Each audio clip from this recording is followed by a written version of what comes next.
हाँ जी, लास्ट में कहाँ तक कंप्लीट हुआ अपना? स्टार्ट करना था अपने को। तो लास्ट टॉपिक अपना राजस्थान की लोकेशन और एक्सटेंशन या विस्तार वाला कंप्लीट हो गया था। फिजिकल डिवीजन या भौतिक प्रदेश।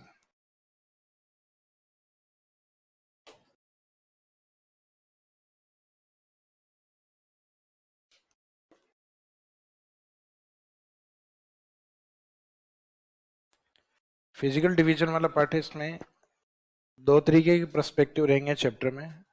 एक रहेगा व्यक्तिगत आधार पर वर्गीकरण भौतिक प्रदेश के कितने।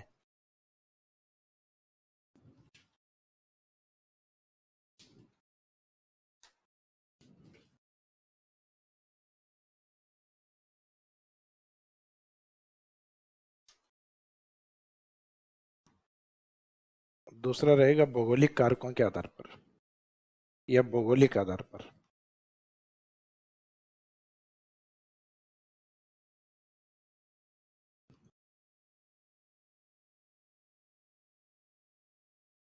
तो ज्योग्राफिकल फैक्टर में कल आपको बताया था कि ज्योग्राफिकल फैक्टर में जनरली हम दो को बेस मानते हैं, तो रिलीफ फीचर या ऊंचावच को, यानी हाइट को।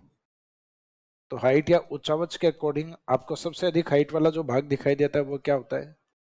माउंटेन या पर्वत होता है, जो कि राजस्थान में कौन है? अरावली। पर्वत से नीचे जो होते हैं प्लेट्यूज या पठार, पठारों से नीचे मैदान। डेजर्ट भी एक मैदान ही होता है रिलीफ फीचर के अकॉर्डिंग, ऊंचावच के अकॉर्डिंग। डेजर्ट को अलग किया जाता है उसमें वर्षा कम होने के कारण, और वर्षा का एक स्केल होता है 25 सेंटीमीटर से कम वर्षा वाले ज्योग्राफिकल एरिया को डेजर्ट कहा जाता है। लेकिन हमारे यहाँ का जो डेजर्ट है वो जनरली 50 सेंटीमीटर से कम है।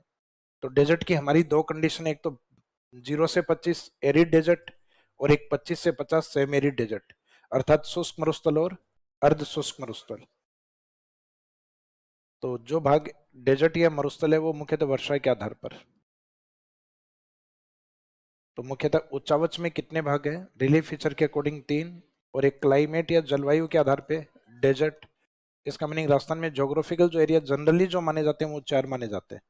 बाकी इंडिविजुअल पर्सपेक्टिव में बहुत सारे व्यक्तिगत विचार हैं, लेकिन उसमें से हम केवल एक पढ़ेंगे, प्रोफेसर वीसी मिश्रा। इनके अकॉर्डिंग राजस्थान के ज्योग्राफिकल एरिया कितने होंगे? 7। तो इस चैप्टर को स्टार्टिंग में दो पार्ट्स में डिवाइड कर दीजिए। एक तो व्यक्तिगत आधार पर वर्गीकरण,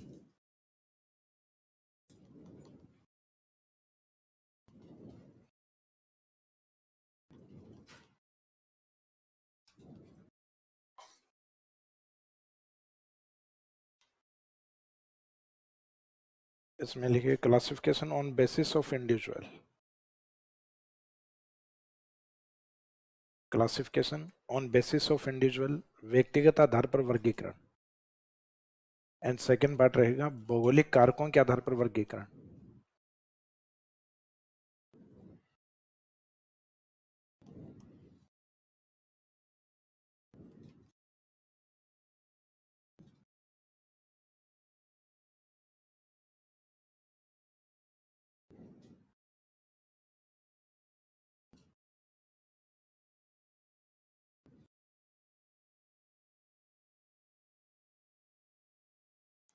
क्लासिफिकेशन ऑन ज्योग्राफिकल फैक्टर्स या classification on basis of geographical factors. On basis of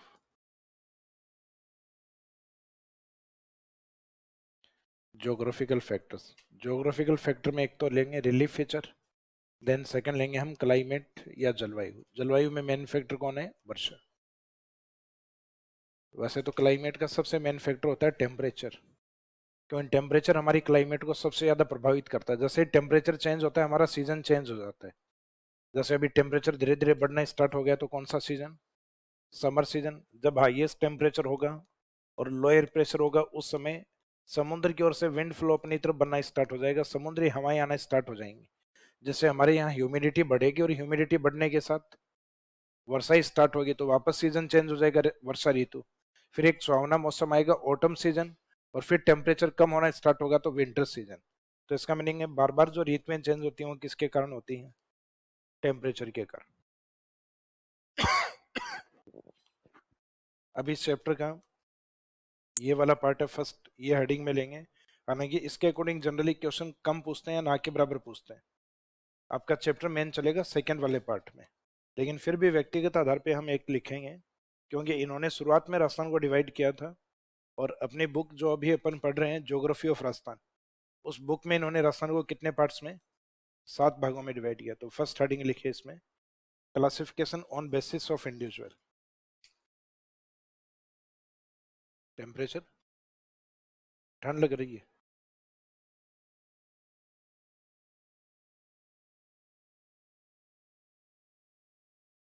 temperature देखना थर्ड वाली एसी का।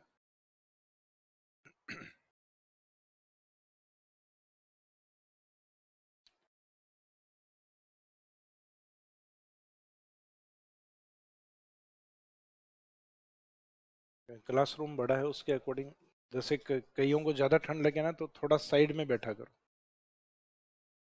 गर्मी किस किस को लग रही है? अब ये देखो,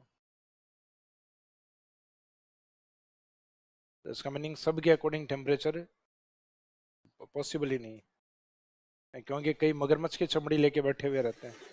अब उनके 16 डिग्री कर दो तो भी यूँ लगता है कि सर गर्मी है। उनको ध्रुव पे ले जाइए छोड़ दो, तो भी ये भी कहेंगे नहीं नहीं, ग्लोबल वार्मिंग के कारण ध्रुव भी आजकल गर्म हो गए हैं। तो ये व्यक्तिगत आधार है, इसमें हम लेंगे प्रोफेसर वीसी मिश्रा के अकॉर्डिंग। तो ये हेडिंग जो डाली इसमें लिखिएगा, जो व्यक्तिगत आधार पे वर्गीकरण आपने लिखा उसमें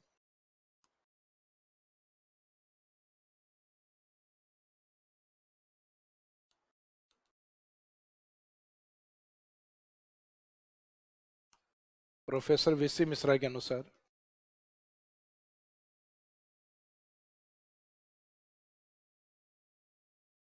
according to professor VC Mishra,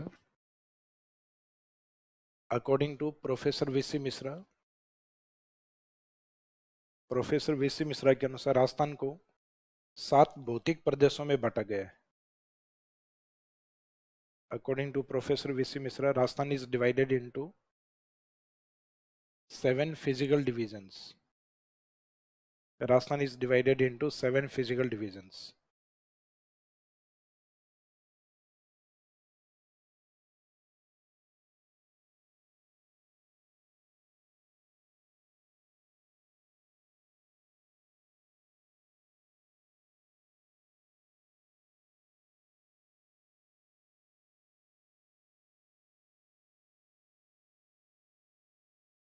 Rajasthan को 7 भौतिक प्रदेशों में बांटा गया है।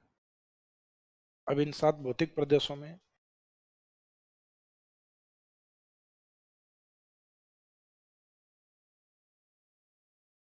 जो डिवाइडेशन है वो इन्होंने अपनी बुक में लिखा है। तो नेक्स्ट लाइन में लिखिए, बुक ज्योग्राफी ऑफ राजस्थान।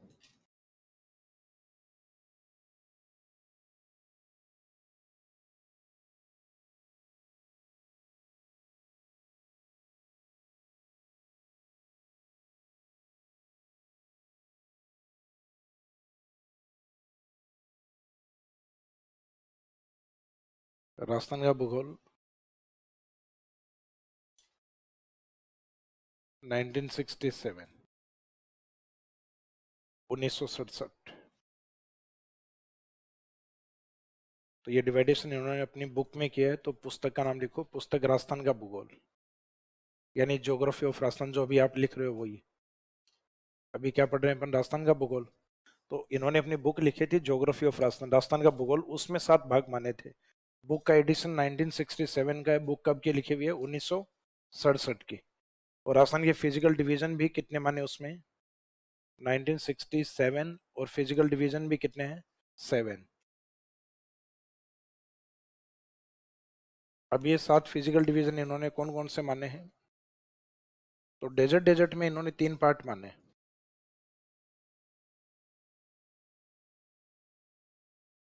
एक तो ये वाला हिस्सा जो कि इन्होंने लिखा अरावली, तो हम भी अरावली बोलते हैं इसको, अरावली माउंटेन या अरावली प्रदेश, अरावली रीजन या अरावली पर्वत लिख दो छे।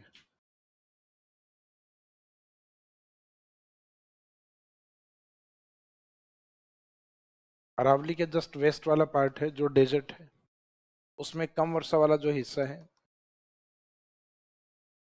इस वाले पार्ट को नाम दिया एरी डेजर्ट, शुष्क मरुस्थल।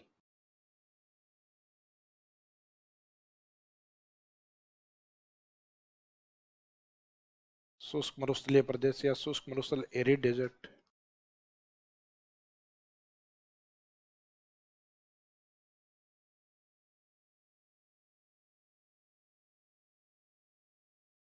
एरी डेजर्ट रीजन। इसके जस्ट सामने वाला जो पार्ट है, ये वर्षा में थोड़ा सा इससे अधिक वर्षा वाला पार्ट, इसको नाम दिया गया सेमेरी डेजर्ट। सेमेरी डेजर्ट के ऊपर का कुछ भाग, गंगानगर हनुमानगढ़ वाला हिस्सा जहाँ पे सिंचाई अधिक होती है, उसको नाम दिया गया नहरी प्रदेश। क्योंकि उस समय प्रोफेसर वीसी मिश्रा के समय भी यहाँ एक तो 1927 की गंगा सिंह जी के समय की नहर आई हुई थी, जिसको हमने नाम दिया हुआ है गंग नहर। और एक मुख्यतः 1961 में आईजीएनपी कैनाल है, वो भी ओपन कर दी गई थी। क्योंकि आईजीएनपी जो कैनाल है, उसकी नींव रखी गई थी 1958 और वो ओपन हो गई थी 1961।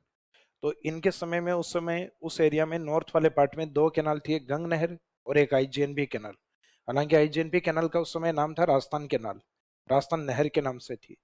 तो राजस्थान का जो जो नहर, सॉरी, जो एरिया नहरों के टच में था, उसका नाम था नहरी प्रदेश, कैनाल रीजन।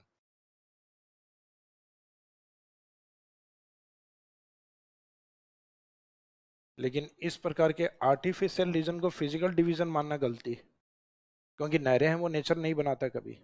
नहरें आर्टिफिशियल फीचर्स होते हैं जो इंसान डेवलप करता है। भाई प्रकृति कहीं नहर बना के थोड़ा ना देता अपने को। उस समय नहरें वहां तक थी, आज नहरें यहाँ तक हैं। इस साइड में भी निकल गई नर्मदा कैनाल, इस साइड में ईआरसीपी कैनाल निकाल रहे हैं। यहाँ पे बनी हुई है यमुना लिंक नहर, यहाँ बनी हुई है भरतपुर नहर। तो आज लगभग ज्यादातर राजस्थान के हिस्सों में कैनाल्स बनी हुई है। साउथ वेस्ट राजस्थान में बनी हुई है नर्मदा कैनाल, नॉर्थ वेस्ट के अंदर बनी हुई है आईजीएनपी कैनाल, सिर्फ उत्तर तक है गंग नहर। इस साइड में हनुमानगढ़ चूरू की तरफ बनी हुई है सिद्धमुख कैनाल, शेखावाटी की ओर बनाई जाएगी अब यमुना कैनाल, भरतपुर की ओर बनी हुई है यमुना लिंक नहर। तो राजस्थान में जगह जगह नहरी प्रदेश हो गए हैं। तो इसका मीनिंग नहरी प्रदेश को अपने आप में एक फिजिकल डिवीजन मानना गलती था। लेकिन अपने को गलतियां नहीं निकालनी, अपने को तो बताना है कि इन्होंने क्या बताया, सिर्फ वो काउंटिंग करवानी है। तो डेजर्ट, डेजर्ट को इन्होंने कितने भाग में बताया? एक तो जहाँ बहुत कम वर्षा है एरिड, एक उससे थोड़ी ठीक सेमेरिड, और जहाँ कैनाल्स आ गई हैं वो। वर्तमान में इसका पूरे का जो हम नाम यूज करते हैं वो एक ही यूज करते हैं। जो सामान्य भौतिक प्रदेश पढ़ेंगे चार, उसमें इसका नाम रहेगा उत्तरी पश्चिमी मरुस्थल, नॉर्थ वेस्ट डेजर्ट के नाम से। जबकि इनके अकॉर्डिंग इसके नाम कितने थे? तीन। इसमें तीन फिजिकल डिवीजन थे।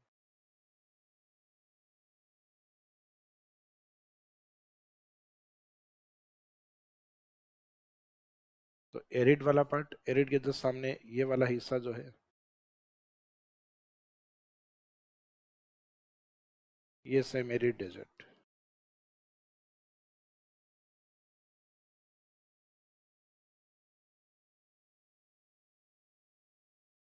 ये अर्ध शुष्क मरुस्थल, शुष्क मरुस्थल, अर्ध शुष्क मरुस्थल, और सामने वाला ये नहरी प्रदेश। फिर उसके सामने अरावली, और अरावली के ईस्ट में राजस्थान के तीन भौतिक प्रदेश हो रहे हैं, तीन तो इस साइड में, तीन ईस्ट में, और एक बीच में अरावली।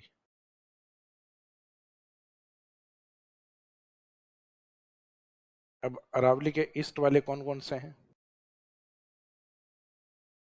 तो एक तो राजस्थान का जो पूर्वी भाग है,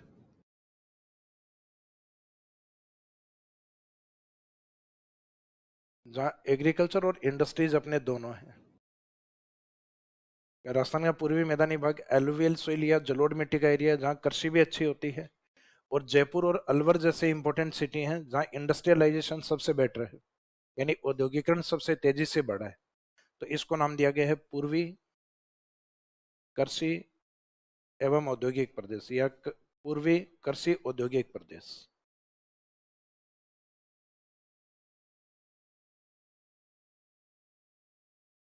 तो इसमें डायरेक्शन एक है, सेक्टर कितने यूज करने हैं? दो, एक एग्रीकल्चर और दूसरा इंडस्ट्री।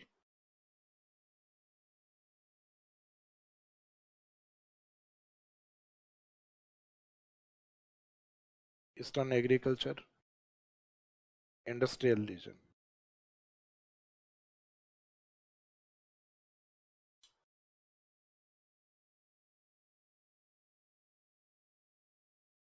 फिर राजस्थान का जो सदर्न पार्ट है, ट्राइबल एरिया होने के कारण वहाँ एग्रीकल्चर तो फिर भी ठीक है क्योंकि बनास और माही का मैदान, लेकिन उस क्षेत्र में इंडस्ट्रीज बहुत कम है।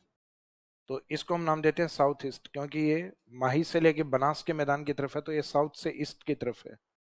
तो इसमें डायरेक्शन दो यूज होंगे, दक्षिणी पूर्वी, लेकिन इसमें सेक्टर एक की लिखना है, दक्षिणी पूर्वी कृषि प्रदेश। तो पूर्वी मैदान वाला जो हिस्सा है ये वाला, इसमें और इसमें फर्क क्या है?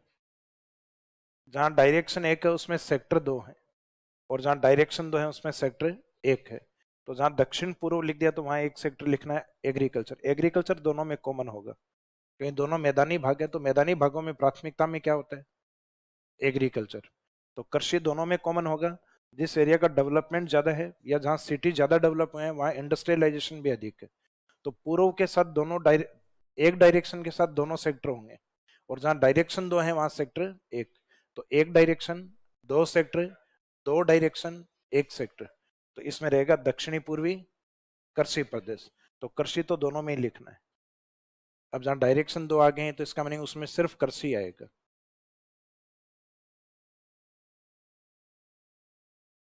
इसमें रहेगा सदर्न ईस्टर्न एग्रीकल्चर रीजन।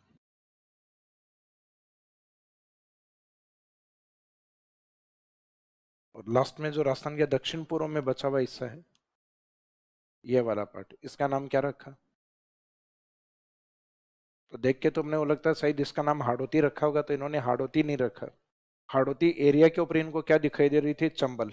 और चंबल नदी जहां से बहती है वो गहरे गड्ढे बनाती, गड्ढे जिनको हम क्या बोलते हैं? नाली। और इस अप्रदन को जब नदी करती है तो जनरली अवनालिका कहा जाता है, गली इरोजन। जैसे अपने घरों के सामने से भी अपना जो ड्रेनेज सिस्टम होता है, घर का जो पानी होता है निकलता है ना, जिसको हम कहते हैं नाली, घरों के बाहर से आगे जाके वो नाली बड़े नालों में कन्वर्ट हो जाती है। तो चंबल जहां से बहती है वहां गहरे गड्ढे होते हैं ऐसे। तो ये अवनालिका या गली इरोजन से बने हुए इन गहरे गड्ढों को, जो उबड़ खाबड़ भूमि के रूप में होते हैं, कहीं चंबल जहां से निकलेगी वहां गहरे गड्ढे इस तरीके से होंगे, नीचे फिर ऊपर फिर नीचे फिर ऊपर फिर नीचे। तो इस बेडलैंड एरिया को या उत्खात स्थलाकृति को, तो बेडलैंड टोपोग्राफी वाले एरिया को हम जनरली क्या बोलते हैं? बीहेड। तो इन्होंने कहा कि ये चंबल और उसके बीहेड का एरिया है, तो इसके लिए टाइटल चंबल और बीहेड से यूज किया है, चंबल बीहेड प्रदेश।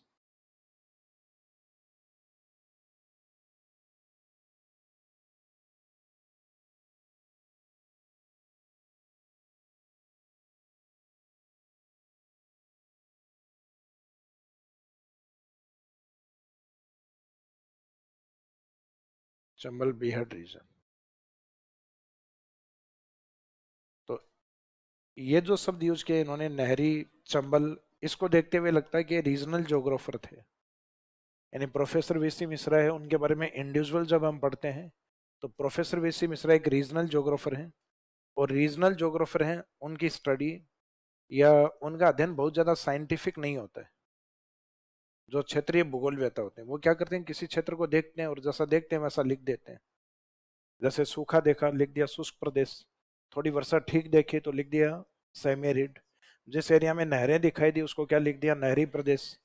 जिस एरिया में इनको चंबल दिखाई दी और चंबल के गड्ढे दिखाई दिए तो लिख दिया चंबल बीहड़ रीजन। लेकिन चंबल के नीचे जो चट्टाने हैं, यानी जियोमॉर्फोलॉजी स्टडी नहीं की इन्होंने, यानी चट्टानों का अध्ययन और उनकी ज्योग्राफिकल जो स्टडी है उसको इंपोर्टेंस कम दिया है।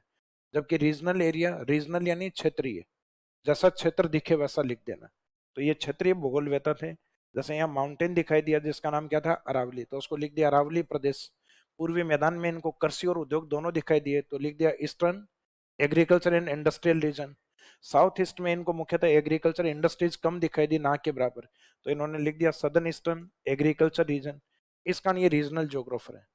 तो रीजनल ज्योग्राफर से छोटी मोटी मिस्टेक होना सामान्य सी बात है। इसका मीनिंग है कि इनकी स्टडी बहुत ज्यादा साइंटिफिक, यानी क्लाइमेटोलॉजिस्ट की तरह नहीं होते, ये जियोमॉर्फोलॉजिस्ट की तरह नहीं होते। तो रीजनल ज्योग्राफर जो सामान्य भूगोलवेत्ता होते हैं वो बहुत ज्यादा, जिनका साइंटिफिक व्यू नहीं होता, वैज्ञानिक दृष्टिकोण जिनका नहीं होता। तो अपने को इतनी बुराई नहीं करनी है इनके, हालांकि मेरे को करनी थी उतनी कर दी मैंने। तो अब इनको लिखने का तरीका एक तो ये है कि ऊपर लिखा ना 7 भागों में बांटा जाता है, तो 7 भागों में या तो ये कर सकते हो आप, बीच में अरावली रीजन लिख दो, अरावली प्रदेश। बाकी 3 इसके वेस्ट में लिख दो arid desert, semi arid desert and canal region. और 3 इसके ईस्ट में लिख दीजिए eastern agriculture and industrial region, south east agriculture region, और एक लास्ट में चंबल बीहड़ रीजन। तो या तो 3 और एक बीच में अरावली, इस तरीके से लिख दीजिए, या मैप डायग्राम फॉर्मेट में लिखना चाहो तो ये लिख दो, जैसा आपको ठीक लगे। क्योंकि ये जनरली पता होना चाहिए, एग्जाम में ना के बराबर पूछते हैं, लेकिन फिर भी चैप्टर की स्टार्टिंग यहाँ से करते हैं क्योंकि अपने राजस्थान अध्ययन वाली बुक्स में ये लिखा हुआ है।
हाँ जी, कंप्लीट हो गया।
साउथ ईस्ट है, कहीं साउथ से ईस्ट की तरफ फैला हुआ है। मैप में जब आप देखोगे तो इसका एक पार्ट ईस्ट की तरफ जा रहा है। जैसे हम आगे पढ़ेंगे, राजस्थान के अंदर माही बेसिन और बनास बेसिन। तो राजस्थान में जो माही नदी का जो पार्ट है वो तो सदन में है, क्योंकि जो रिवर बेसिन होते हैं वो अपने आप में मैदानी भाग होते हैं। तो इस साइड में जो बांसवाड़ा, डूंगरपुर, प्रतापगढ़ का जो एरिया है वो माही बेसिन है। फिर उसके जस्ट ऊपर जो मेवाड़ का हिस्सा है, जिसके अंदर अपने उदयपुर, राजसमंद, चित्तौड़ और भीलवाड़ा, ये जो एरिया आते हैं ये मुख्यतः ईस्ट की तरफ जाते हुए। और अगर इसमें सिरोही, जालौर ये होते बाड़मेर की तरफ, तो हम इसको लिखते फिर साउथ वेस्ट, और यह फिर सदन का एरिया होता, सिंपल ये पार्ट होता। तो हम सिर्फ इसमें साउथ शब्द यूज करते फिर। तो ये साउथ से ईस्ट की तरफ है, माही से बनास की तरफ है। फिर आगे ईस्ट में चलेंगे तो बनास का नॉर्थ प्लेन है, बाणगंगा का प्लेन है और चंबल का मैदान है। तो ये जो पूर्वी मैदानी भाग है, जो उपजाऊ भाग है, उसमें बनास, बाणगंगा और चंबल का मैदान है। उस एरिया में एग्रीकल्चर और इंडस्ट्रीज दोनों होते हैं। जबकि राजस्थान का सदर्न का पार्ट जो ट्राइबल एरिया है, तो ट्राइबल एरिया एरिया के कारण वहां पे इंडस्ट्रीज का डेवलपमेंट इतना ज्यादा नहीं है।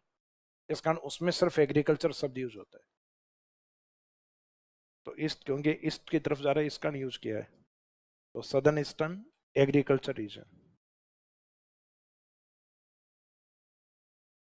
तो ये प्रोफेसर वीसी मिश्रा के अकॉर्डिंग जो है वो कंप्लीट हो गया। इसको बहुत ज़्यादा ऑथेंटिसिटी नहीं है। इसमें कुछ चीज़ों का आपको ध्यान रखना है, जैसे कि हाड़ौती रीजन है, उसका नाम इन्होंने हाड़ौती शब्द यूज नहीं किया। इन्होंने हाड़ौती के ऊपर किसको देखा? चंबल, और चंबल के गड्ढों को देखा। तो चंबल के गड्ढे यानी जो उबड़ खाबड़ भूमि, जिनको बीहेड कहते हैं, तो इन्होंने चंबल और चंबल के साथ क्या शब्द यूज किया? बीहेड। तो चंबल बीहेड रीजन।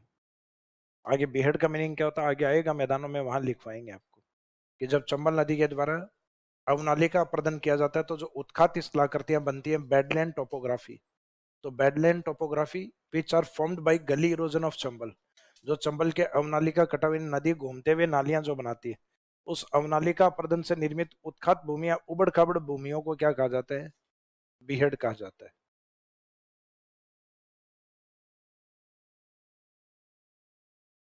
तो इस चैप्टर का एक पार्ट जो इंडिविजुअल बेसिस पे, व्यक्तिगत आधार पे था, उसमें सिर्फ हम प्रोफेसर वीसी मिश्रा को पढ़ते हैं।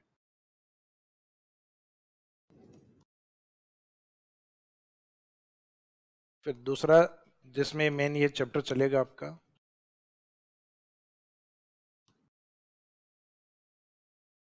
भौगोलिक कारकों के आधार पर वर्गीकरण।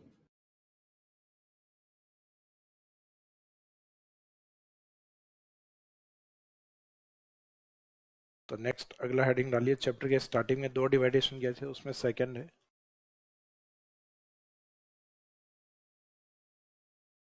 भौगोलिक कारकों के आधार पर वर्गीकरण, classification on basis of geographical factors.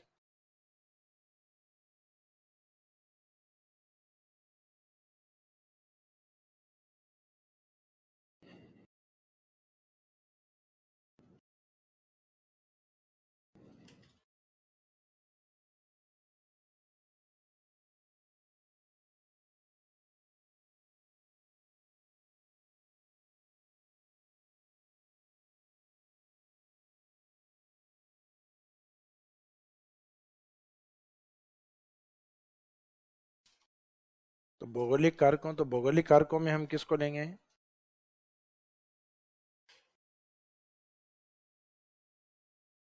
एक तो रिलीफ फीचर यानी उच्चावच को,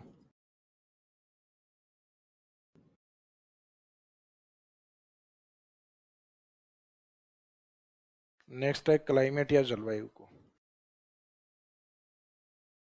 तो भौगोलिक कारकों के आधार पर अर्थात ज्योग्राफिकल फैक्टर्स के अकॉर्डिंग राजस्थान को कितने भौतिक प्रदेशों में बांटा गया है? 4, जिसमें 3 तो रिलीफ फीचर के अकॉर्डिंग है, माउंटेन यानी अरावली, हाड़ौती का पठार और पूर्वी मैदान। और फिर बचा हुआ जो एक डेजर्ट है, तो डेजर्ट वैसे रिलीफ फीचर में तो एक मैदान ही होता है डेजर्ट, लेकिन वो एरिड कंडीशन के कारण, क्लाइमेटिक कंडीशन के बेसिस पे वो डेजर्ट है। तो इसका मीनिंग जलवायु ऐड होते ही अपने डेजर्ट भी आ जाएगा। तो इसमें लिखिएगा हेडिंग के बाद में भौगोलिक कारकों, ब्रैकेट में लिखना उच्चावच एवं जलवायु।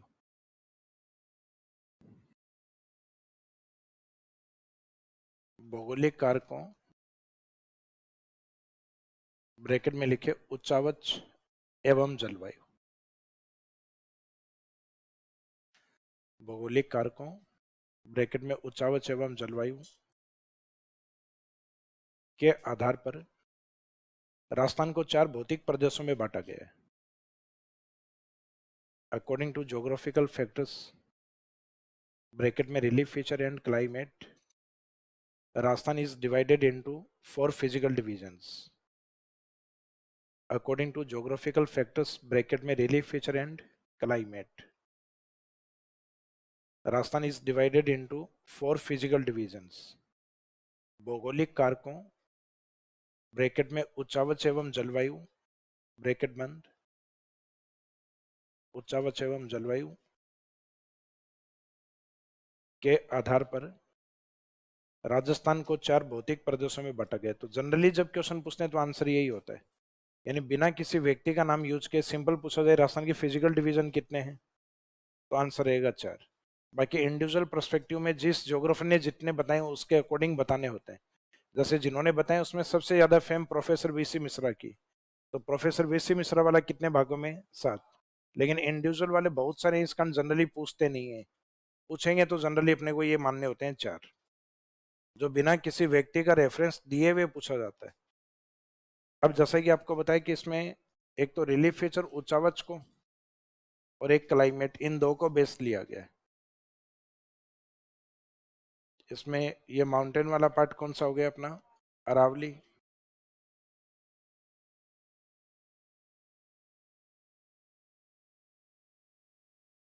तो अरावली माउंटेन, अरावली पर्वत।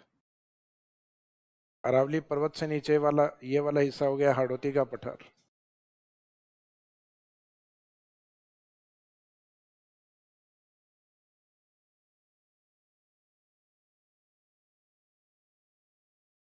हाड़ौती प्लेट्यू से नीचे वाला भाग ये राजस्थान के ईस्ट में प्लेन है, तो ईस्टर्न प्लेन पूर्वी मैदान। और रिलीफ फीचर में अपना जो डेजर्ट है वो भी अपने आप में एक मैदान ही है, लेकिन वहां वर्षा कम है, इस कारण उसको क्या बोला गया है, डेजर्ट या मरुस्थल।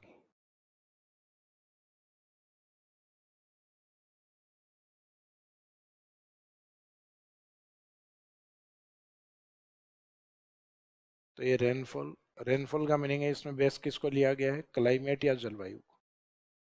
बाकी ये जो 3 है अरावली से लेके मैदान तक, इसमें बेस लिया गया है रिलीफ फीचर या उच्चावच को।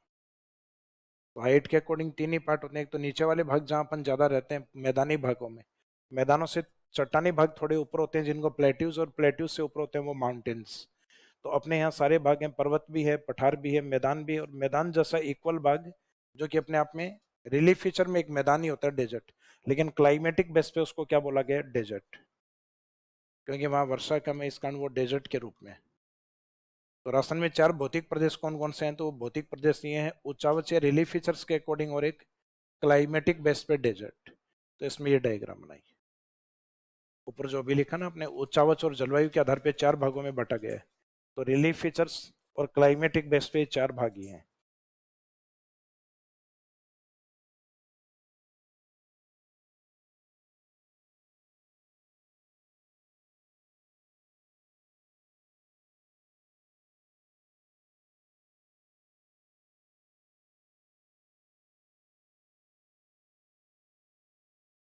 जिसमें एक साइड में रिलीफ फीचर या उच्चावच लिख दीजिए और एक सेकंड में आगे डेजर्ट के पास में लिख देना क्लाइमेट या वर्षा।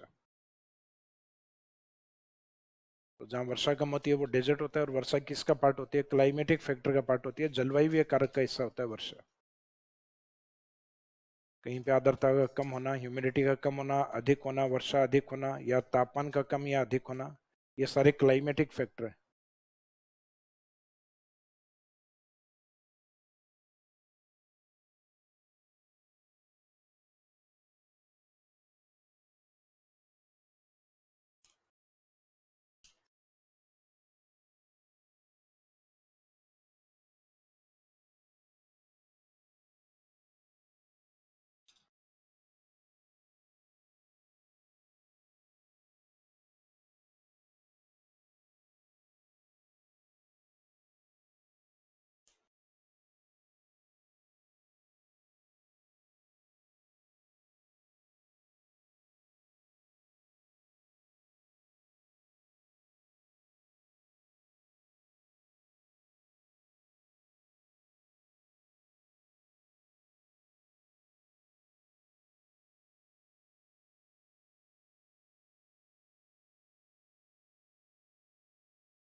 अब इन 4 भौतिक प्रदेशों के बाद में इनकी जो एक जनरल स्टडी सामान्य अध्ययन है, सामान्य अध्ययन यानी इन फिजिकल डिवीजन है।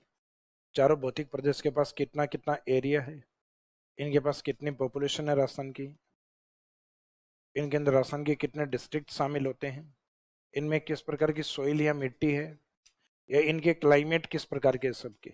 तो ये इनका सामान्य अध्ययन है। तो इनके बारे में ये फैक्चुअल नॉलेज होता है। ये 2-3 पॉइंट तो हैं कि एरिया, जैसे पूरा राजस्थान अपने आप में 100% है, तो उस 100% में डेजर्ट का योगदान कितना है। तो डेजर्ट हमारे सबसे ज्यादा माना जाता है, लगभग 61.11%।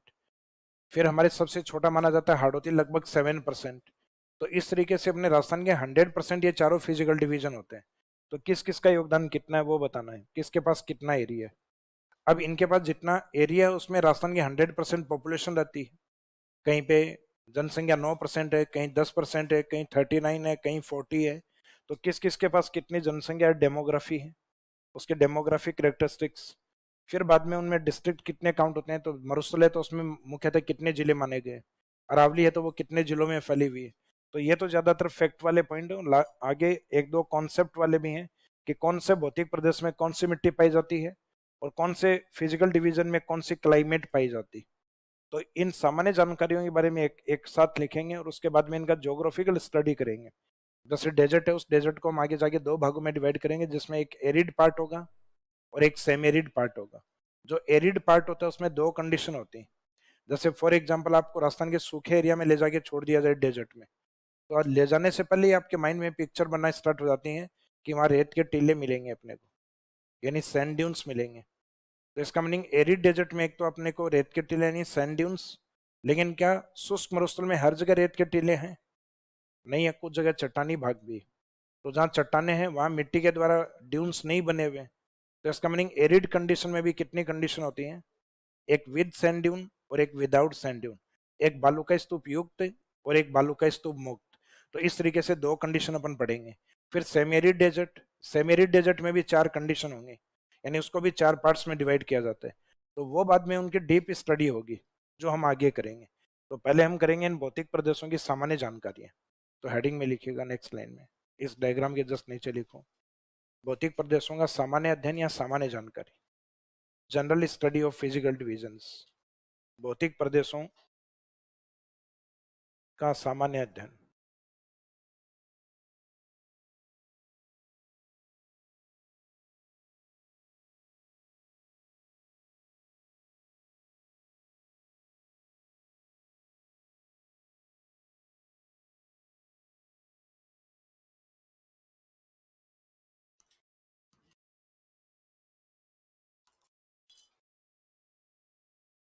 इसमें लिखे general study of physical divisions, भौतिक प्रदेशों का सामान्य अध्ययन, सामान्य अध्ययन या सामान्य जानकारी। तो भौतिक प्रदेश कितने हैं अपने? तो एक तो 4 भौतिक प्रदेश जिनका हमें पश्चिम से पूर्व की ओर सीक्वेंस याद होना चाहिए। तो डायग्राम से लगभग आइडिया तो लगा है कि अपने पश्चिम में कौन सा हिस्सा है, डेजर्ट। डेजर्ट के सामने अरावली या अरावली माउंटेन, अरावली के ईस्ट में ईस्टर्न प्लेन पूर्वी मैदान, और उसके बाद में बचा हुआ हिस्सा है अपने हाड़ौती प्लेट्यू।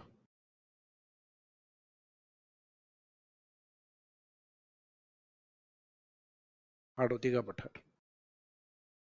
तो एक तो इन सब भौतिक प्रदेशों के पास अपना अपना एरिया, यानी जिन पॉइंट्स के ऊपर हम बात करेंगे वो पॉइंट्स हैं जिनके इंडेक्स अपने उस साइड में बतानी है। जैसे सबसे पहले हम एरिया पे बात करेंगे, एरिया के बाद में पॉपुलेशन के ऊपर जो डेटा के अकॉर्डिंग चलेगा, और उसके बाद में डिस्ट्रिक्ट के ऊपर बात यानी जिलों के ऊपर। तो अपने राजस्थान में एरिया के ऊपर जब हम बात करते हैं तो राजस्थान के चारों फिजिकल डिवीजन मिलके 100% राजस्थान, जैसे कि हमारे बॉडी के सभी फिजिकल पार्ट बन के 100% हम हैं, यानी हमारा निर्माण भी अपने शरीर के अलग अलग फिजिकल पार्ट से हुआ है। तो राजस्थान भी अपने अलग अलग फिजिकल डिवीजन से बना हुआ है। अब इसमें राजस्थान का पश्चिमी जो डेजर्ट हिस्सा है वो राजस्थान का मोस्टली एरिया वही है। मोस्टली का मीनिंग है मोर देन 50%। अगर कोई भी एक हिस्सा अधिक होता है तो यानी 50 से अधिक होता है तो हम ये कहते हैं मोस्टली पार्ट ये है। तो राजस्थान का अधिकांश हिस्सा मोस्टली पार्ट है वो डेजर्ट है। तो 50% से भी अधिक है, तो 50 से छोड़ो 60 से भी ऊपर है, 61.11% ये डेजर्ट का पार्ट। फिर अरावली है वो राजस्थान में कितना ज्योग्राफिकल एरिया कवर करती है, तो 61 को राउंड फिगर में 70 तक पहुंचाने के लिए कितना चाहिए, वो अरावली के पास है। तो 60 को राउंड फिगर में कौन पहुंचाएगा, अरावली। 60 से कहाँ तक, 70 तक। कितने भौतिक प्रदेश हो गए, 2 हो गए। कौन सा आ गया, तीसरा आ गया ना, मैदानी भाग। तो पहले तो ये बताना 2 कंप्लीट हो चुके हैं और तीसरा आ गया है। कितना परसेंट है, 23%। तो बचा हुआ लास्ट में कितना है, तो 61 और 9 70, 70 और 23, 70 और 23 93। कितना बचा, लगभग 7, क्योंकि कुछ परसेंट यहाँ पे भी यूज हो रहा है ना। तो 7 में से 0.11 कम करूं, 6.89। तो राजस्थान का सबसे छोटा भौतिक प्रदेश कौन सा है, हाड़ौती प्लेट्यू, 6.89। इससे बड़ा कौन सा है, अरावली। अरावली से बड़ा कौन है, पूर्वी मैदान। मैदान से बड़ा कौन है, तो मीनिंग तैतीस सागर या मिट्टी वाले पार्ट ज्यादा फैले हुए राजस्थान में। या हम कह सकते हैं लो रिलीफ फीचर रीजन ज्यादा है और हाई रिलीफ फीचर रीजन कम है। अधिक हाइट वाला एरिया राजस्थान में कम है और कम हाइट वाला एरिया राजस्थान में अधिक है। तो हाई रिलीफ फीचर रीजन में मुख्यतः ये 2 ही थे अपने पास। बाकी तो लो रिलीफ फीचर रीजन यानी निम्न उच्चावच में था। अब निम्न उच्चावच में अकेला डेजर्ट है, वही काफी है, 61.11। उसमें भी आप कह सकते हो राजस्थान का अधिकांश हिस्सा निम्न उच्चावच वाला है। और हाई रिलीफ फीचर में अपने 2 भाग हैं, एक तो प्लेट्यू रीजन 6.89 और एक अरावली अप्रोक्सीमेट 9% पार्ट। तो इनके पास एरिया कितना कितना समझ में आ गया। तो डेजर्ट के पास तो है 61.11% और 2/3, यानी राजस्थान का लगभग 2/3 हिस्सा लिखा जाता है, क्योंकि ये कई बार डिवाइड बाई या बट्टे में आता है, तब ऐसे आता है। राजस्थान में डेजर्ट 1/2, 2/3, 1/3 या 1/4। तो 1/2 का तो मीनिंग आपको ध्यान है 50%, 2/3 का मीनिंग होता है 66%, 1/3 का मीनिंग होता है 33%, 1/4 का मीनिंग होता है 25%। तो वैसे देखा जाए तो फिक्स डेटा तो कोई भी सही नहीं है इनमें, लेकिन फिर भी अप्रोक्सीमेट डेटा ये ज्यादा ठीक। तब हम डेजर्ट को जनरली डिवाइड बाई में जब आप ऑप्शन आते हैं इस तरीके से आते हैं, तब हम जनरली आंसर किसको मान लेते हैं, 2/3 भाग को, 2/3 पार्ट को। और जब डेटा या परसेंटेज में फिक्स डेटा आते हैं तब आंसर ये रहेगा 61.11। और अगर डिवाइड बाई में डेटा दिए हुए हो तो 2/3 पार्ट। फिर इस 61 को 70 के फिगर में ले जाने के लिए कौन आएगा, कितना परसेंट लेकर, 9%। और जब ये 2 हो चुके हैं तो हम बताएंगे 2 हो चुके हैं और तीसरा स्टार्ट हो गया है, तो ये भी कंप्लीट हो गया। तो 61 और 9 70 और 23 93 और बचा हुआ लगभग 7%, 6.89%, ये प्लेट्यू रीजन। अब ये जो भौतिक प्रदेश हैं इनके पास एरिया ज्यादा है, 61 और 9 70। तो ये आगे वाले जो ये वाले भाग हैं ये दोनों नाराज होते हैं, ये कहते हैं जनसंख्या में हम ऐसा नहीं चलने देंगे। तो अरावली और डेजर्ट को ये हुआ कि भाई जनसंख्या चाहिए भी किसको, भीड़ किसको चाहिए, हमें तो नहीं चाहिए। तो इन्होंने कहा जनसंख्या में हम 50 रखेंगे दोनों, और ये जो पश्चिम वाले दोनों इनको भी कितना देंगे हम, 50। जैसे ये एरिया 70 लेके बैठ के पॉपुलेशन में हम ऐसा नहीं होने देंगे। तो जनसंख्या का डिवाइडेशन हुआ 50 और 50 के अंदर। तो 50-50 किस तरीके से, तो 50 इन दोनों के पास है। तो डेजर्ट ने अकेले ने कहा कि देखो अपनी तो रहेगी 40 और बाकी जो बची है वो तुम्हारी। तो अरावली के पास कितनी बची, 10। मैदानी भागों के पास 40 से एक कम कर लेना, 39। यहाँ 39, तो ये दोनों भी तो 50 है ना, तो ये 39 है, तो ये 11%। या फिर इस तरीके से याद कर सकते हो, जो हाई रिलीफ फीचर रीजन ज्यादा ऊंचाई वाला एरिया होता है वहां जनसंख्या हमेशा कम पाई जाती है, क्योंकि जनसंख्या हमेशा निम्न भाग, निम्न उच्चावच यानी मैदानी भागों पे, या जो मरुस्थलीय क्षेत्र है, मरुस्थलीय क्षेत्र यानी जहाँ कैनाल्स वगैरह बनी है, पानी है, उन अप्रोच वाले एरिया में जनसंख्या अधिक होती। अब पहाड़ी क्षेत्र में हमारे वादियों के घर, सपनों के घर पहाड़ियों में होते हैं। जैसे कई बार आप पहाड़ पे घूमने जाते हो, किसी होटल वगैरह में स्टे करते हो और वहाँ सनराइज और सनसेट होते हुए देखते हो, पक्षियों की आवाजें सुनाई देती हैं शाम को, जंगली जीवों की, तो वो बड़ा अच्छा लगता है। और फिर आपको लगता है कि काश अपना घर भी ऐसे ही हो, डर के मर जाओ रात को, क्योंकि होटल है 100 आदमी है तब अच्छा लग रहा है वो। और अकेले का घर अगर पहाड़ी पे बना दें तो दूसरा दिन ये हो कि नीचे आए तो ठीक है, या अगले दिन सुबह घर वाले कहें सर वो थैली लेकर आ दूध वाली, और नीचे आओगे 2-3 किलोमीटर, आने में कोई जोर नहीं आएगा। वापस जाओगे तब लगेगा कि घर गलत बन गया है। तो इसका मीनिंग सपनों के घर अच्छे लगते हैं पहाड़ों में, और वास्तव में घर कहाँ होते हैं? मैदानी भागों की ओर। तो जनसंख्या हमेशा माउंटेन्स में कम होती है, क्योंकि कम अप्रोच वाले एरिया होते हैं। और सड़क मिलती भी है तो मुश्किल से सरकार कोई सदियों में एक सड़क बनाती। नाहरगढ़ पे देख लो, आज तक एक ही सड़क बनी हुई है, जाने की राने की। तो इसका मीनिंग जनसंख्या अरावली में बहुत कम है, 10%। हाड़ौती में नीचे आओगे तो 1% बढ़ा लो, 11%। मैदान में 39% और डेजर्ट में 40%। तो देखने में तो जनसंख्या सबसे ज्यादा डेजर्ट में है, लेकिन यहाँ डेंसिटी या घनत्व सबसे कम है। क्योंकि 60% जनसंख्या कितने परसेंट एरिया में है? लगभग 61। ये 39% जनसंख्या, ये 23%, क्योंकि फर्टाइल एरिया है, इस कारण जनसंख्या की डेंसिटी ज्यादा होती है। ये लगभग 6.89, यानी लगभग 7% एरिया में 11%, और ये लगभग 9% एरिया में कितना? तो वैसे देखा जाए तो जनसंख्या सबसे ज्यादा डेजर्ट में है, और डेंसिटी सबसे कम डेजर्ट में। डेंसिटी कभी भी डेटा को देख के नहीं, एरिया और जनसंख्या दोनों को देख के डिसाइड होती। जब आपके एरिया से जनसंख्या का डेटा छोटा होता है तो डेंसिटी हमेशा कम होती। जैसे फॉर एग्जांपल डेजर्ट के पास 61 कमरे हैं, जो एरिया उसको कमरे मान लो एक बार। 61 कमरे हैं, रहने वाले लोग कितने हैं? कमरे खाली पड़े हैं इनके। मैदानी भागों के पास कमरे या एरिया कितना है? 23। लोग कितने हैं? 39। तो यहाँ समस्या है, कमरे, लोग, समस्या यहाँ पे भी, कमरे, लोग, समस्या यहाँ पे भी। तो इसका मीनिंग है भले ही अरावली में जनसंख्या कम हो, लेकिन डेंसिटी कम नहीं है, क्योंकि अरावली में भी राजस्थान की प्रमुख सिटी बसे हुए हैं। जैसे जयपुर सिटी, पूरा झालाना का एरिया आप देखो पहाड़ी के पास में, तो अरावली की गोदी में यहाँ पे भी जनसंख्या खूब है। अरावली का जो पास वाला area, Ajmer city, Udaipur city, Rajasthan के 4 स्मार्ट सिटी में से 3 सिटी अरावली के रीजन में आते हैं। यानी प्रमुख जो अरावली क्षेत्र है उसके अंदर काउंट होते हैं। जो हम 4 स्मार्ट सिटी बोलते हैं ना राजस्थान में, काजू के नाम से शॉर्ट में जिसको हम क्या बोलते हैं। तो ये 4 प्रमुख सिटी हैं, जिसमें एक तो कोटा जो अरावली में नहीं आता, ये हाड़ौती में आता है, एक अजमेर, एक जयपुर एंड एक उदयपुर। तो इन 4 में से अरावली के पास कितने सिटी हैं? 3। तो जनसंख्या में जो डिसाइड हुआ उसके अकॉर्डिंग जो डिवाइडेशन हमने यहाँ लिखा, तो जनसंख्या में क्या डिसाइड हुआ? इन दोनों के पास 50-50 कैसे कैसे? 40-10। और नेक्स्ट में 40 से एक कम कर लेना, यहाँ 39, और यहाँ 10 में एक बढ़ा देना, 11%। या तो इस तरीके से याद कर लो, या हाइट के अकॉर्डिंग अरावली में 10, हाड़ौती में 11, दो कंटिन्यूस डेटा है, 10 और 11। फिर मैदान और डेजर्ट में भी दो कंटिन्यूस डेटा है, 39 एंड 40। तो या तो ये सीक्वेंस से ऊपर से याद कर लो, 10, 11, 39, 40। 40 कहाँ पे? डेजर्ट में। 39 कहाँ पे? डेजर्ट की तरह जो मिट्टी वाला पार्ट है उसमें। 10 कहाँ पे? अरावली में। और 11 कहाँ पे? हाड़ौती में।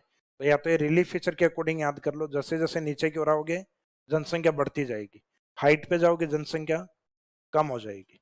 या फिर ये इस तरीके से डिवाइड कर लो, इन दो के पास 50 कैसे? 10 और 40 एंड 10। फिर 40 से एक कम कर लो और 10 से एक बढ़ा दो, तो 40 से कम 39, और 10 से बढ़ा दोगे तो 11। तो राजस्थान में जनसंख्या की दृष्टि से सबसे छोटा फिजिकल डिवीजन, डेंसिटी नहीं पूछा, डेंसिटी में तो अंतर करना पड़ेगा, सिंपल डेटा के अकॉर्डिंग पूछा, जनसंख्या सबसे कम किसके पास? तो आंसर रहता है अरावली के पास। जनसंख्या सबसे अधिक डेजर्ट के पास, एरिया सबसे अधिक डेजर्ट के पास। तो राजस्थान में जनसंख्या और एरिया दोनों किसके पास अधिक होते हैं?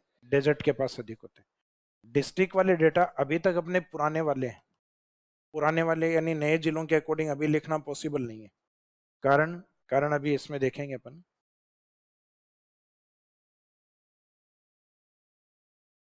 राजस्थान का जैसे अरावली के पश्चिम का जो हिस्सा है डेजर्ट, उसमें 12 जिले माने गए हैं।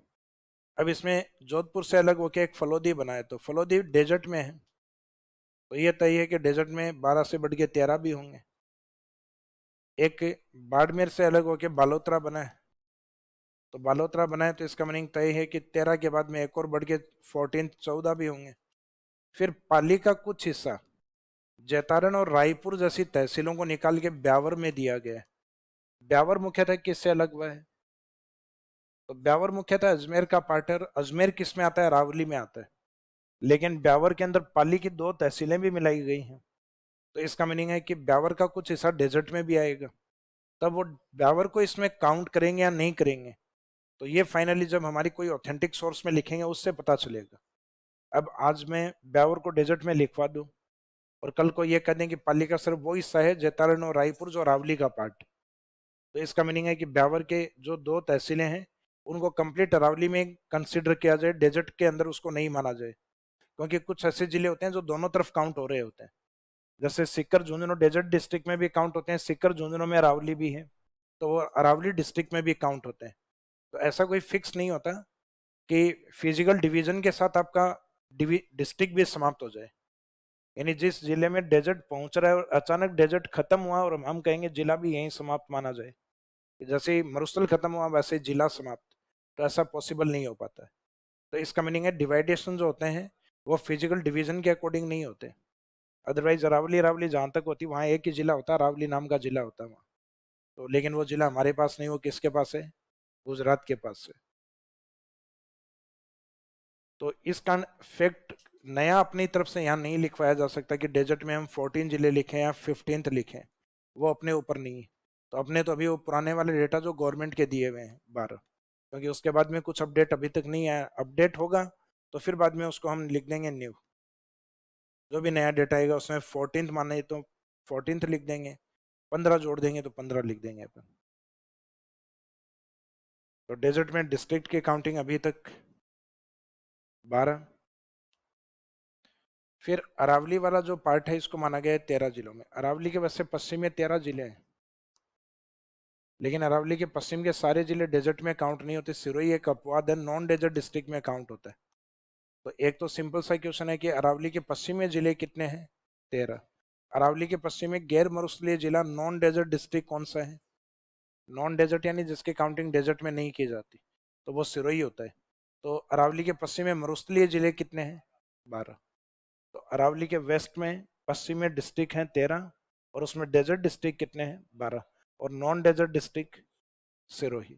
तो अरावली के पश्चिम में 12 मरुस्थलीय जिले, और अरावली के पश्चिमी जिले कितने हैं, तो वो काउंटिंग अलग होती।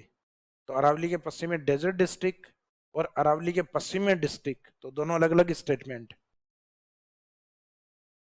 अरावली के अंदर माने जाते हैं 13 जिले अरावली में। इसमें एक शब्द मेन अरावली या मुख्यतः, तो आंसर होता है 7। अब मुख्यतः का मीनिंग है कि अरावली जिन 13 जिलों में है उनमें कुछ जिलों में डेजर्ट भी आता है, कुछ में मैदान भी आता है, लेकिन ऐसा जिला जिसके अधिकांश भाग में अरावली हो, ऐसे जिले कितने हैं, 7। बाकी अरावली की जो सीमा है वो 13 जिलों तक फैली हुई। तो कुछ जिलों में वो माइनर है, थोड़ी है, कुछ में थोड़ी सी अधिक है, कुछ में वो 50% से भी ज्यादा अरावली है। तो जिन जिलों में अरावली 50% से अधिक है वो जिले 7। तो अरावली मुख्यतः कितने जिलों में, मेनली 7 डिस्ट्रिक्ट में। और अरावली मैक्सिमम कितने, अधिकतम कितने जिलों तक फैली हुई है, 13। तो अरावली के विस्तार में हम लिखते हैं 13 या 7। गाड़ियों में पीछे भी लिखा हुआ रहता है 13 मेरा 7, 13 मेरा 7। भाई गाड़ी वाले तो अलग अलग कोटेशन लिखते हैं, लटक मत पटक दूंगी, बुरी नजर वाले तेरा मुंह काला। एक टैक्सी वाले ने लिख रखा था बड़ी बड़ी होके ट्रक बनूंगी, टावर का है बड़ा होके डॉक्टर बनूंगा।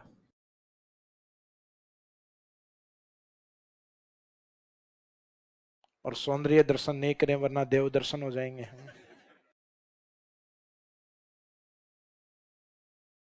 तो इसमें डेजर्ट में कितने डिस्ट्रिक्ट हैं, 12। अरावली में 13, ब्रैकेट में नीचे लिखेंगे मेनली या मुख्यतः। मुख्यतः ना जहां अरावली ज्यादा फैली हुई है, तो मुख्यतः शब्द आता है तब 7 यूज करते हैं। फिर अपने हाड़ौती में कितने जिले हैं,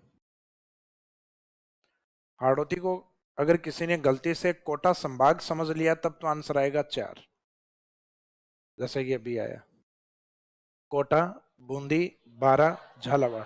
लेकिन यहाँ हाड़ौती फिजिकल डिवीजन है, यानी इन जिलों में जो हाड़ौती का पठार है जिसमें बेसाल्ट चट्टाने हैं, तो बेसाल्ट चट्टानों का विस्तार इन 4 जिलों के बाद में बूंदी के पश्चिम में भीलवाड़ा में भी है, कोटा के पश्चिम में चित्तौड़ में भी है, और चित्तौड़ से अलग हुआ प्रतापगढ़, उसमें भी ये चट्टाने हैं। तो हाड़ौती का जो विस्तार है वो राजस्थान के कितने जिलों में माना गया है? 7।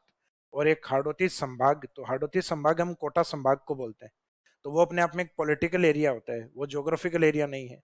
तो हाड़ौती संभाग या कोटा संभाग में जिले कितने हैं? संभाग में 4। और फिजिकल डिवीजन भौतिक प्रदेश में कितने हैं? 7। तो दोनों शब्दों में फर्क है कि राजस्थान के हाड़ौती फिजिकल डिवीजन, हम फिजिकल डिवीजन पढ़ रहे हैं अभी, तो हाड़ौती फिजिकल डिवीजन में जिले कितने हैं? 7। और हाड़ौती डिवीजन में या कोटा संभाग में जिले कितने हैं? तो कोटा संभाग को हाड़ौती डिवीजन भी बोलते हैं। तो हाड़ौती डिवीजन अलग है और हाड़ौती फिजिकल डिवीजन अलग है। तो ओनली हाड़ौती डिवीजन एक पॉलिटिकल एरिया है, एक राजनीतिक इकाई। तो हाड़ौती में जिले फिजिकल डिवीजन में लिख रहे हैं ना, 7 जिले। मैदान में 3 बढ़ा दो, हाड़ौती में और 3 बढ़ा दो, एक बार 3 कम भी करो, उधर 7 है, फिर +3 10 है, फिर 10 में एक बार 3 बढ़ाने हैं और एक बार 3 घटाने हैं।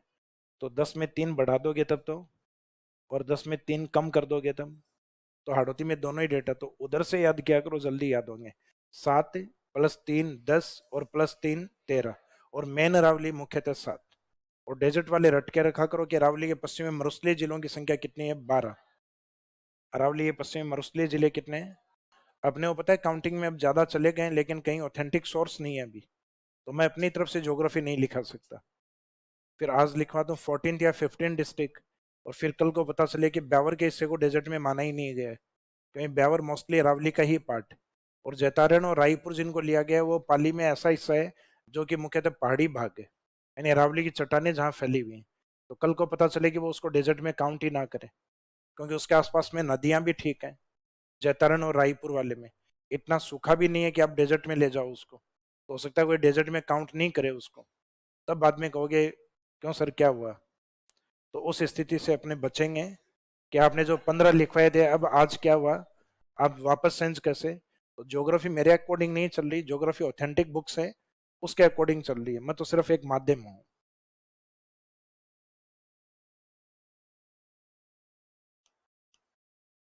तो पहले डेटा या फैक्ट वाली चीजें लिख दीजिए, फिजिकल डिवीजन के नाम, और जिन डेटा के ऊपर अपन एनालिसिस कर रहे हैं, यानी एरिया क्षेत्रफल, जनसंख्या और जिले, भौतिक प्रदेशों का क्षेत्रफल, इनकी जनसंख्या और डिस्ट्रिक्ट या जिले। अभी एक दो पॉइंट हैं जिन पे बातें करेंगे अपन, एक सॉइल और एक क्लाइमेट और बचा हुआ है, लेकिन उसमें फैक्ट फैक्ट की बात नहीं होगी, फैक्ट इन 3 में होते हैं। तो पहले चारों के नाम लिख दीजिए। डेजर्ट, डेजर्ट के ईस्ट में अपने अरावली, अरावली के ईस्ट में ईस्टर्न प्लेन, और लास्ट में हाड़ौती, हाड़ौती या हाड़ौती पठार।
लिखने के बाद नेक्स्ट अगला पॉइंट इसी में डिस्कस करेंगे अपन सोइल या मिट्टी को लेकर।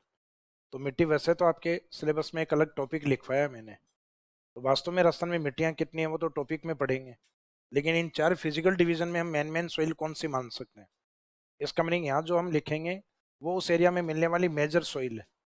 वो राजस्थान की जो 4 मिट्टियाँ यहाँ लिखेंगे इनके नीचे, वो राजस्थान की कंप्लीट मिट्टियाँ नहीं है। कंप्लीट सोइल तो अपन सोइल के चैप्टर में पढ़ेंगे। तो यहाँ जैसे हम डेजर्ट की बात करेंगे तो डेजर्ट में भी हमारे कई मिट्टियाँ होती हैं, लेकिन उसमें मेन या मेजर सोइल कौन सी है? तो राजस्थान का जो पश्चिमी भाग है, जो कि हम बात करते हैं कि टेथिस सागर से बना हुआ है या टेथिस सागर के स्थान पर बना हुआ है, तो टेथिस सी या किसी भी सागरीय भाग में अगर कोई फिजिकल डिवीजन बनता है तो सामान्य सी बात है कि उस एरिया में सैलिनिटी होती है, क्योंकि सागर है, उन सागर के ऊपर जो पानी है, सागर या महासागरों में पानी मीठा होता है या खारा होता है? ब्राइन वाटर में काउंट करते हैं उसको, खारे पानी में काउंट करते हैं। तो ये जो खारा पानी होता है, खारा पानी क्यों होता है, रीजन क्या है इसके पीछे? भाई अपने राजस्थान के अंदर जो झीलें हैं, उन झीलों में भी कई उस इस प्रकार के लेक्स हैं जो ब्राइन वाटर भी हैं, फ्रेश वाटर भी हैं। तो कारण होता है कि उनके नीचे इस प्रकार की स्पेसिफिक रॉक्स होती हैं जो सेलाइन रॉक्स होते हैं। ये चट्टानें होती हैं माइकासिस रॉक्स। माइकासिस रॉक्स जो किस नेचर की होती हैं? Sodium chloride. तो समुद्री पानी में सबसे ज्यादा कौन सा सेलाइन मिलता है, कौन सा लवण मिलता है? Sodium chloride. वैसे तो समुद्री पानी में 47 सेलाइन होते हैं, 47 प्रकार के लवण पाए जाते हैं। समुद्री पानी में लवण सबसे ज्यादा होता है, 47 टाइप, और उसमें 78% कौन सा कौन सा लवण होता है? नमक। सोडियम क्लोराइड होता है मोस्टली। बाद में पोटेशियम क्लोराइड वगैरह ये भी पाए जाते हैं। तो इस तरीके से क्लोराइड वाले भी कई पार्ट हैं, सल्फेट के भी कई पार्ट हैं। तो क्लोराइड, सल्फेट, इस प्रकार के टोटल 47 सेलाइंस होते हैं, जिसमें सबसे इंपॉर्टेंट होता है सोडियम क्लोराइड। तो 47 सेलाइन में तो अपने जितने भी लवण है उनको अपने आप में 47 लवणों को समुद्र के पानी में 100% सेलाइन मानते हैं इनको। अब इन 100% में से अकेला 78% में कौन है? NaCl। इसका मीनिंग बचे हुए 22% में कितने सेलाइन आएंगे? 46। तो इनके नीचे माइकासिस चट्टानों के कारण इनका पानी सेलाइन होता है, तो यहाँ पे लवणीय मिट्टियां भी मिलती हैं। आईजीएनपी में हम बोलते हैं ज्यादा सिंचाई करने से मिट्टी के ऊपर सफेद परत बन जाती है, जिसको हम गाँव में कहते हैं ना, जमीन पे खार आ गई। तो वो खार और सैलिनिटी वही होती है, वो सीमित एरिया में मिलती है। जहाँ इरिगेशन अधिक करते हैं, सिंचाई अधिक करते हैं, वहाँ सेलाइन सॉइल होती है। तो डेजर्ट में मिलने को लवणीय मिट्टियां भी मिलती हैं, लेकिन लवणीय मिट्टियां ज्यादा नहीं है। मरुस्थल में पाई जाने वाली मिट्टियां हैं वो जैसे जैसे हिमालयी नदियों के द्वारा मोटे मोटे पार्टिकल जमा किए गए, तो समय के साथ साथ ये कंकर पत्थर है, ये लिथिफिकेशन यानी इनका जमाव हो गया, और जमाव के कुछ समय बाद इनका टूटना भी स्टार्ट हो गया, इरोजन भी स्टार्ट हो गया।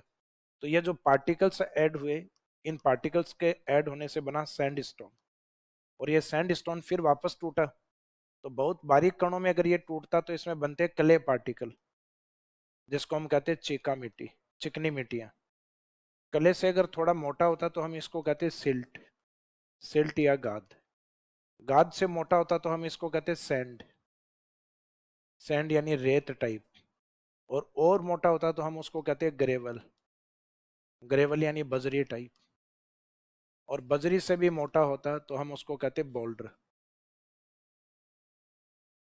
बोल्डर पार्टिकल तो आपको ध्यान होगा, बजरी अपन ग्रामीण क्षेत्रों में, शहरी क्षेत्रों में अपने मकान का निर्माण कार्य चल रहा होता है, तो उस समय बजरी बजरी को छान के यूज करते हैं ना, तो उसमें कुछ मोटे कंकर पत्थर निकलते हैं, उसको कहते हैं बोल्डर। वो होते हैं बोल्डर पार्टिकल्स। जैसे कि आप एक ग्रामीण क्षेत्रों में कई बार जो तालाब वाली जमीन होती है, चिकनी मिट्टियां होती हैं, वहाँ कई बार गांव में खेलने के लिए निकल जाते हैं अपन, या घर के पास में कई बार चिकनी मिट्टी होती है और सफेद कपड़े पहन के निकल जाते हैं, तो उन सफेद कपड़ों के वो दाग फिर कभी नहीं जाते। अब चाहे आप किसी से धो लो, चाहे टाइड से धो लो, तो भी वाइट नहीं होगा, चाहे सर्फ एक्सल से धो लो, वाइट नहीं होगा। कारण क्योंकि ब्लैक सॉइल में क्या होती हैं? बारीक कण होते हैं, और बारीक कण उस रेसे में बैठ जाते हैं, जितना भी धोओगे उसके बाद भी हल्का सा धब्बा दिखाई देगा, क्योंकि मिट्टी के कण रेसों में इतने अंदर जा चुके होते हैं, बाहर निकलना मुश्किल है फिर। सिल्ट या गाद, ये अपने घर के बाहर जो नालियां बहती हैं पानी वाली, उसमें कुछ मिट्टी को गिरे हुए जो मिट्टियां हैं 10 15 20 महीना भर हो जाता है, तो वो कीचड़ की तरह हो जाती हैं, जिनको नालियों से निकालते हैं ना, कई बार ब्लॉकेज हो जाते हैं, तो जो निकाल के बाहर डालते हैं कि गाद कीचड़, तो वो कले मिट्टी से थोड़ी मोटी होती है, उसको सिल्ट कहते हैं। तो सिल्ट के पार्टिकल्स हैं, उसको हल्का सा आप यूं करोगे तो महसूस होगा। जबकि काले जो मिट्टियां हैं या जो चिकनी मिट्टियां हैं, वो आप हाथ में लेके यूं करोगे तो आपको मक्खन की तरह चिकनी दिखाई देती हैं बिल्कुल। तो वो होते हैं क्ले पार्टिकल, जो मक्खन की तरह चिकने होते हैं। और जो थोड़े से हल्का सा एहसास होगा हम पार्टिकल्स है, वो है सिल्ट पार्टिकल। सैंड पार्टिकल्स और भी मोटे होते हैं। जैसे मरुस्थलीय क्षेत्र में जाके आप रेत के टीलों के ऊपर खेलो आधी एक घंटे आराम से, और फिर लास्ट में पीछे से झटका के आ जाओ, बिल्कुल साफ। फिर कई कहते हैं वाह कितनी बढ़िया मिट्टी है, टच ही नहीं होती। तो टच कहाँ से होगी? मोटे पार्टिकल्स हैं। जैसे आप अपने घर के बाहर बजरी आई, उस बजरी के ऊपर आधी एक घंटा बैठ जाओ, खड़े हो जाओ उसके ऊपर, अपने आप ही झड़क जाएगी वो। या कुछ पार्टिकल्स होंगे, पीछे हाथ मारो साफ। और बोल्डर है, बोल्डर तो बिल्कुल ही नहीं लगने। वे कहीं देखा है बाठे पर बैठे और बाठा पीछे चिपक गया हो? अब वो बात अलग है, किसी ने फेविक्विक डाल रखा हो। तो इसका मीनिंग है कि सॉइल पार्टिकल्स के अकॉर्डिंग इनके नाम अलग होते हैं। तो पश्चिमी राजस्थान की मिट्टियां बजरी टाइप नहीं है, बोल्डर जैसी मोटी नहीं है, कले जितनी बारीक नहीं है, सिल्ट जैसी बारीक नहीं है। ये मिट्टी जो बीच वाला पार्टिकल इस प्रकार की है, ये बीच वाले कण जो रेत पार्टिकल, इस कण इनको कहते हैं रेतीली मिट्टी। और ये रेतीली मिट्टी किससे बनती है? सैंड स्टोन से, बलुआ पत्थर से। इस कारण इसको बलुई मिट्टी भी कहते हैं। तो बलुआ पत्थर से बनने के कारण बलुई मिट्टी, और इनका मीडियम पार्टिकल होने के कारण, यानी बोल्डर और ग्रेवल की तरह भी नहीं है और सिल्ट और कले की तरह भी नहीं है। तो जो मिडल वाला पार्टिकल है वो किस प्रकार का? सैंड। तो सैंड से सैंड पार्टिकल होने के कारण इसको सैंडी सॉइल भी कहते हैं। हालांकि इंग्लिश में दोनों का मीनिंग सेम ही होता है। एक तो सैंड स्टोन से बनी है, बलुआ पत्थर से, इस कारण भी सैंडी कहते हैं। और एक पार्टिकल सैंड टाइप होता है, यानी मीडियम पार्टिकल होता है, इस कारण भी सैंडी सॉइल कहते हैं। तो इंग्लिश में तो एक ही नाम रहेगा, सैंडी सॉइल। हिंदी में दो नाम लिख सकते हो, जैसे एक तो बलुआ पत्थर से बनने के कारण इसको बलुई मिट्टी, और एक पार्टिकल इसका रेत जैसा होने के कारण इसको रेतीली मिट्टी कहते हैं। फिर नेक्स्ट अरावली। माउंटेन्स के ऊपर कभी भी मिट्टी का फॉर्मेशन कंप्लीट नहीं होता है। जैसे पर्वतीय क्षेत्र पे आप हो, तो पर्वतीय क्षेत्र पे जो चट्टान, खड़ी चट्टान होती है, उस पर तो मिट्टी अपने को दिखाई नहीं देती। अब जैसे घाटी की ओर आओगे तो इरोजन के द्वारा यहाँ जरूर कंकर पत्थर अपने को दिखाई देते हैं नीचे घाटी के अंदर। तो पर्वतों के ऊपर कभी भी मिट्टी का फॉर्मेशन कंप्लीट नहीं होता है। भाई जैसे आप एक तो जमीन के ऊपर हाथ मारो और मिट्टी मुट्ठी में भर के ले आओ, पॉसिबल है। लेकिन पहाड़ी क्षेत्र पे आप हाथ मारो और मुट्ठी में मिट्टी भर के ले आओ, मुश्किल है। भाई बहुत ज्यादा जोर से मारोगे तो बढ़े हुए नाखून गए, और जोर से मारोगे तो अंगुलियां तोड़ बैठोगे। तो इस कारण उसको कहते हैं अनकम्प्लीट फॉर्मेशन सॉइल। तो पहाड़ी क्षेत्र की मिट्टियां अधूरे निर्माण की मिट्टियां होती है, पूरी लेयर नहीं बनी होती, उसमें एग्रीकल्चर पॉसिबल नहीं होती, वहां केवल फॉरेस्ट पॉसिबल होते हैं। तो पर्वतीय मिट्टियों को हम फॉरेस्ट सॉइल भी कहते हैं, वनीय मिट्टियां भी कहते हैं। जैसे अभी अरावली है, बारिश होने के बाद में पूरी ग्रीन दिखाई देगी अपने को। तो क्या किसी ने कोई खेत की जुताई या बुआई की है क्या अरावली पर? परमिशन ही नहीं, क्योंकि गवर्नमेंट की अधिकृत। तो इसका मीनिंग जो ग्रीनरी थी वो किसी का खेत नहीं था। क्या आप में से किसी ने पेड़ लगा के आए वहां? नहीं, मैं भी नहीं लगाता। तो इसका मीनिंग वो जो ग्रीनरी है वो अपने आप में क्या है? फॉरेस्ट है। तो इस कारण उसको हम कहते हैं फॉरेस्ट सॉइल, फॉरेस्ट या माउंटेन सॉइल। तो पर्वतीय मिट्टियों को वनीय मिट्टी क्यों कहते हैं? क्योंकि उसमें मुख्यतः फॉरेस्ट डेवलप होते हैं, जो नेचुरल वेजिटेशन होती है वो डेवलप होती है, उस पर एग्रीकल्चर पॉसिबल नहीं होता। तो अरावली की मिट्टी को या तो पर्वतीय मिट्टी बोल दो, माउंटेन सॉइल, या उस पर्वतीय मिट्टी में क्या डेवलप होते हैं? फॉरेस्ट। इस कारण उसको वनीय मिट्टी भी कहते हैं। तो इसमें दो नाम यूज होंगे, एक तो फॉरेस्ट सॉइल और एक माउंटेन सॉइल। फिर आप जैसे ही मैदानी भाग में आते हो, तो मैदानी भागों का निर्माण होता है नदियों के द्वारा। जो रिवर या जो नदी होती है वो जैसे बहती है तो इरोजन भी करती है, और उसके अंदर कुछ सैंड पार्टिकल्स होते हैं, मिट्टी के कण होते हैं। तो नदी के अंदर होता है जल, और जल के द्वारा बिछाई गई मिट्टी को हम क्या कहते हैं? जलोढ़। स्थानीय भाषा में इसको हम कछारी भी लिख देते हैं। इंग्लिश मीनिंग दोनों का एक ही होता है, एलुवियल सॉइल।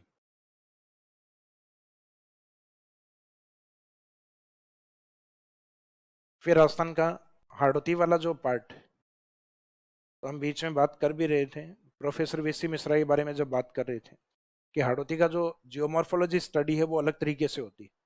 जबकि प्रोफेसर वीसी मिश्रा ने केवल इसको ऊपर से देखा और लिख दिया कि चंबल और उसके बीहेड है, जबकि उसका फॉर्मेशन बेसाल्ट चट्टानों से हुआ है। तो ये बेसाल्ट चट्टानों से यानी जब वॉल्केनिक इरप्शन होता है, ज्वालामुखी उद्गार होता है, तो ज्वालामुखी उद्गार में क्या निकलता है? लावा निकलता है। दो प्रकार का होता है, एक तो सिलिका जिसमें ज्यादा हो तो उससे माउंटेन्स बनते हैं, एक जिसमें सिलिका कम होती है तो लावा दूर तक बहता है, और लावे के दूर तक बहने से और इस प्रकार का सपाट एरिया बनते हैं। और कम सिलिका जिसमें पाई जाती है वो लावा होता है बेसाल्ट टाइप। और बेसाल्ट चट्टाने सॉफ्ट रॉक्स होती हैं, बहुत ज्यादा कठोर चट्टाने नहीं होती।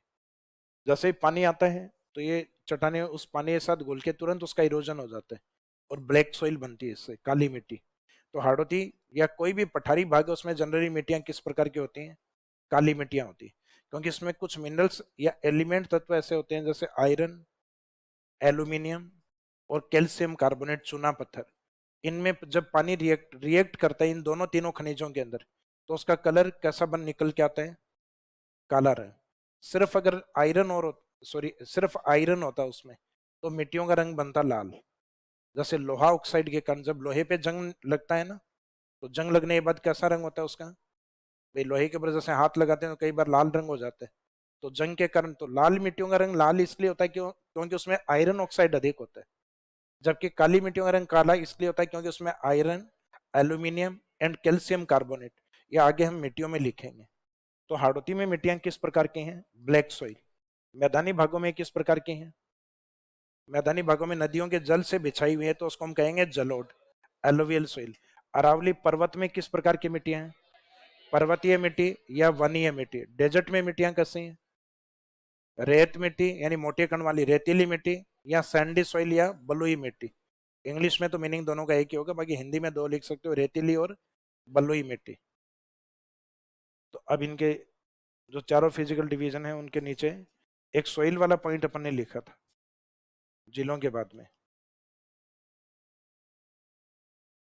तो इसमें सॉइल मेंशन कर दीजिए।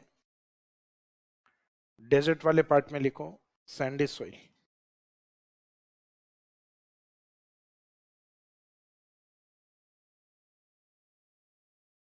रेतीली या बलुई। नेक्स्ट अरावली है, तो अरावली में लिखिए पर्वतीय या वनीय।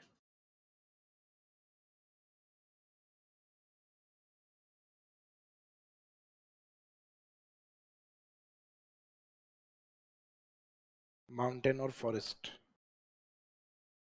माउंटेन और फॉरेस्ट सॉइल, तो फॉरेस्ट अधिक होते हैं इस कारण फॉरेस्ट सॉइल भी कहते हैं इसको। माउंटेन और फॉरेस्ट, आगे टाइटल सॉइल लिख देना, माउंटेन और फॉरेस्ट सॉइल। मैदानी भागों में नदियों के जल के द्वारा बिछाई गई है इस कारण इसको जलोढ़। या हिंदी में इसको कछारी शब्द भी इसी के लिए लिखते हैं। नाम और भी बहुत सारे हैं लेकिन जब मिट्टी पढ़ेंगे तब लिखेंगे।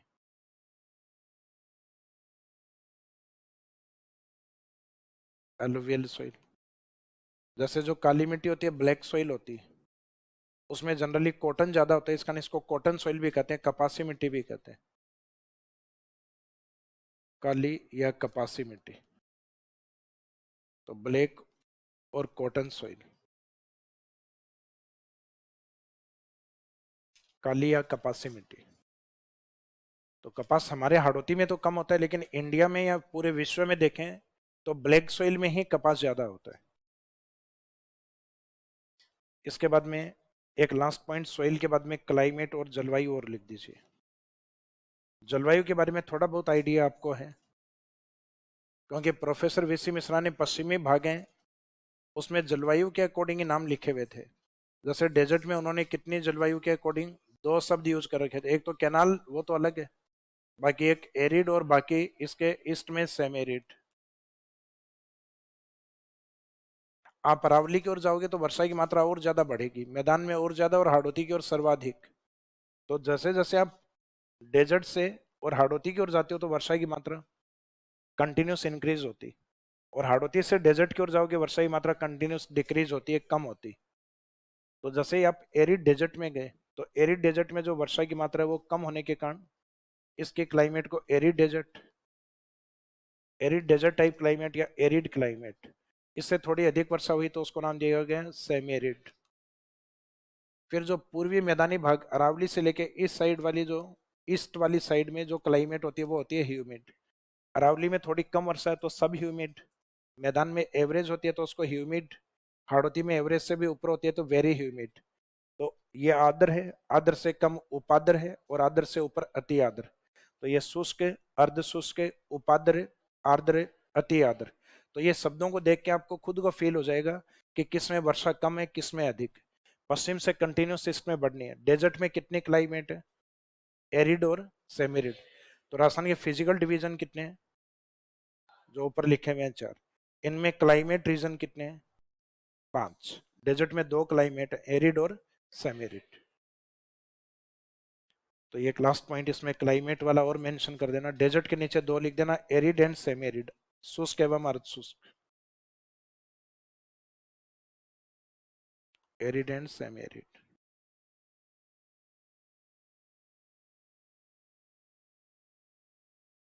शुष्क एवं अर्ध शुष्क।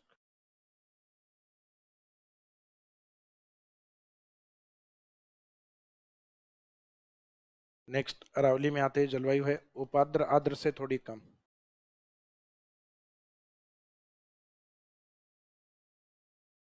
उपाद्र का मीनिंग है सब ह्यूमिड।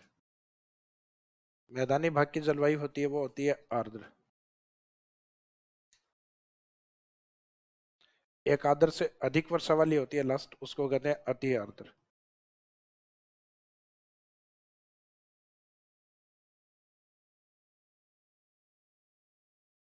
वो वेरी ह्यूमिड में काउंट होती है। तो ये इनकी जनरल स्टडी अपनी कंप्लीट हो गई। कल इनको डिटेल से स्टार्ट करेंगे हम। कहाँ से? डेजर्ट वाले पार्ट से, यानी एरिड और सेमेरिड पार्ट में डिवाइड करके। तो यहाँ तक कंप्लीट हो गया अपना सामान्य अध्ययन तक।